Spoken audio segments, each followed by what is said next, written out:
mesdemoiselles, messieurs les participants, honorables invités.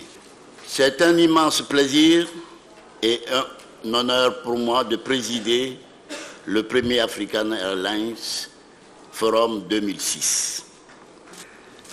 Cette rencontre est une preuve de la volonté politique des compagnies de mettre en commun leur synergie pour une meilleure gestion, au sens le plus large du mot, de leur outil de travail du transport aérien en Afrique. Le transport aérien est un métier réservé aux professionnels. L'improvisation à la matière doit être condamnée et prohibée sans réserve, sans complaisance. Malheureusement, sous le prétexte de la politique ciel ouvert et profitant par ailleurs de la disparition de certaines compagnies de référence, nous assistons à des créations anarchiques de sociétés de transport irrégulières, introduisant ainsi une concurrence désordonnée. Il y a lieu donc de procéder à une politique profonde de réorganisation crédible, sans état d'âme, sans influence politicienne, pour ne prendre en compte que des normes de standards internationaux de sécurité et de confort.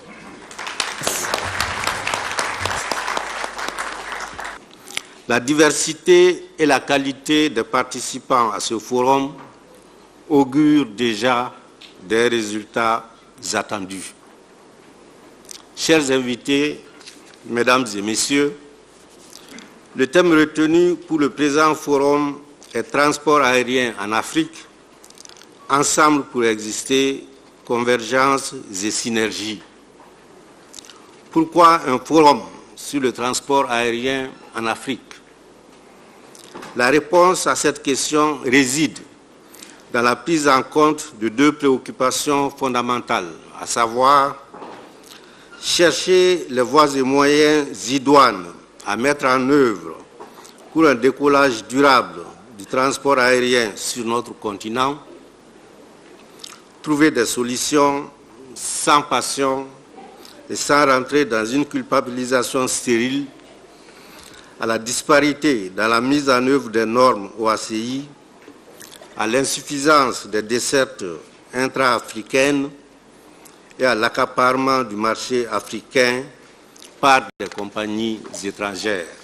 En tant qu'organisation de chefs d'entreprise et de fréquents voyageurs aériens, nous partageons la volonté de nos autorités politiques africaines de faire du transport aérien en Afrique un maillon solide et fiable de la chaîne du transport aérien mondial.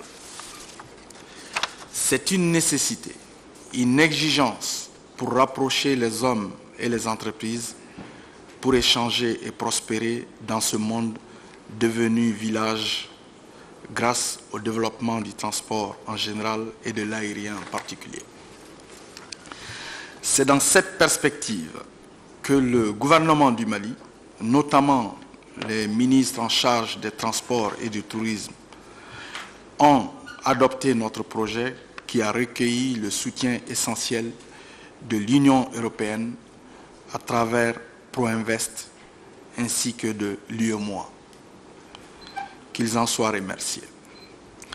Nos remerciements vont également à tous nos sponsors, sans oublier notamment les participants dont la confiance en cet événement et leur présence aujourd'hui est le reflet d'une vision partagée. Nous comptons par ailleurs sur leur contribution de qualité pour asseoir et pérenniser ce nouveau cadre de réflexion et d'action pour l'industrie du transport aérien en Afrique. C'est assurément pour moi une occasion opportune pour faire le point des performances de cette région de l'Afrique de l'Ouest et du Centre en matière de transport aérien et d'attirer l'attention sur toutes les tendances lourdes, l'évolution du secteur ici, afin d'entamer la réflexion sur ce qu'il y a lieu de faire. Les présentes assises du premier forum africain sur le transport aérien se tiennent à un moment crucial pour ce secteur. Nous nous retrouvons dans une conjonction des répercussions de la disparition de la compagnie Air Afrique, avec des crises profondes de plusieurs autres compagnies africaines, révélant ainsi une grande vulnérabilité des économies du continent à toute désorganisation des transports aériens. Les réponses à la crise n'ont pas souvent fait place à la concertation et à la recherche de synergie. Des nouvelles compagnies sont nées, constituant certes quelques solutions provisoires ici ou là, mais dans des conditions d'exploitation risquées et peu durables et se caractérisant par un respect à la limite des normes de sûreté et de sécurité indispensables à ce mode de transport.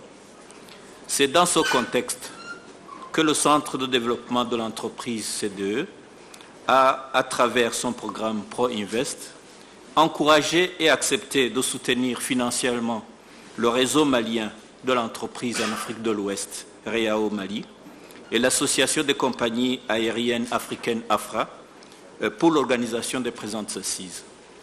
Je termine en exprimant mes hommages aux autorités et au gouvernement malien qui ont bien voulu, une fois de plus, accepter et s'investir dans cette concertation africaine et internationale, ainsi qu'aux organisations REAO Mali et AFRA pour cette cruciale initiative.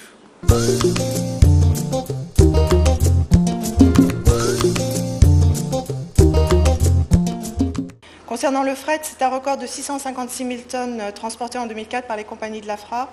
Et des records aussi ont été constatés par l'AFRA avec un coefficient d'occupation des sièges de 67% en 2003. Les prévisions pour le continent sont encourageantes selon IATA, mais l'impact du prix du carburant se fera sentir. Les prévisions notables à l'horizon 2015 sont pour l'Afrique de l'Ouest et centrale une croissance de 10,5% annuelle du trafic régional, ce qui sera une contribution essentielle pour le désenclavement des pays de la région.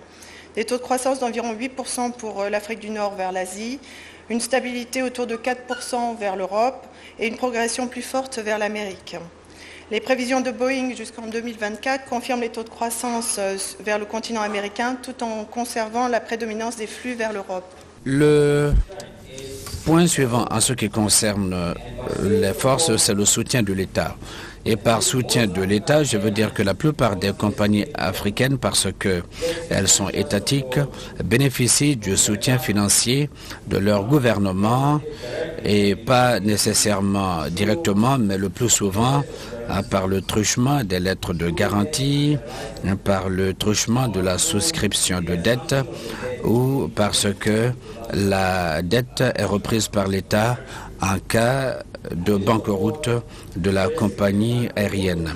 Et ce soutien revêt une importance primordiale pour la plupart de ces compagnies. Mais je voudrais dire que sans ce soutien, la plupart des compagnies africaines n'existeraient plus. Ensuite, il y a la connaissance approfondie du marché africain. Nous sommes des Africains et qui peut connaître mieux que nous notre terrain.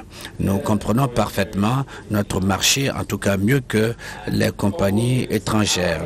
Ensuite, il faudrait dire que nous avons des réseaux de voies au hub pour les vols long courriers vers les destinations européennes. Alors, la réflexion qui est la mienne, c'est celle d'un chef d'entreprise, confronté à des réalités. Et elle fait suite à l'expérience que nous avons vécue à Air Ivoire en reconstruisant cette compagnie depuis rien, puisque Air Ivoire est reparti de zéro, mais en plein contexte de l'application de la décision de Yamoussoukro. Alors, il ne s'agit pas d'une remise en cause. Je ne suis quand même pas un rebelle. Mais cette libéralisation est quand même sans équivalent dans le monde. J'ai, pour ma part, passé 35 ans dans le transport aérien, essentiellement en France, mon pays d'origine. J'ai vu la libéralisation du ciel. J'ai vu aussi les donneurs de leçons. Quand on regarde la maturité du marché européen, la libéralisation en Europe s'est faite avec beaucoup de garde-fous. Les performances de sécurité du transport aérien sont quand même en général bien, parce qu'on a quand même un taux de 0,76 accidents par million de mouvements. C'est quand même énorme. Mais malheureusement, quand on regarde maintenant cette moyenne et qu'on la compare aux résultats par région, on voit également que, en ce qui concerne l'Afrique, le taux est relativement élevé par rapport à cette moyenne de 9,2 accidents par million de mouvements.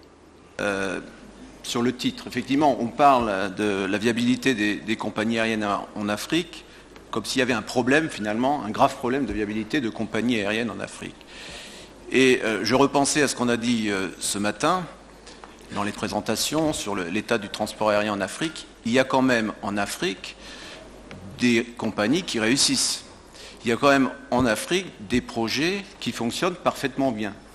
Donc il n'y a pas une fatalité. On a parlé des réussites des compagnies du Maghreb, il y a des compagnies en Afrique du Sud, au Kenya, en Éthiopie, au Sénégal, en Côte d'Ivoire. Je crois qu'il y a quand même un certain nombre de projets qui ont vu le jour récemment, ou il y a plus longtemps, qui vivent, qui sont profitables et qui créent de la richesse. High turnover of CEOs. I'm sure you all agree with me that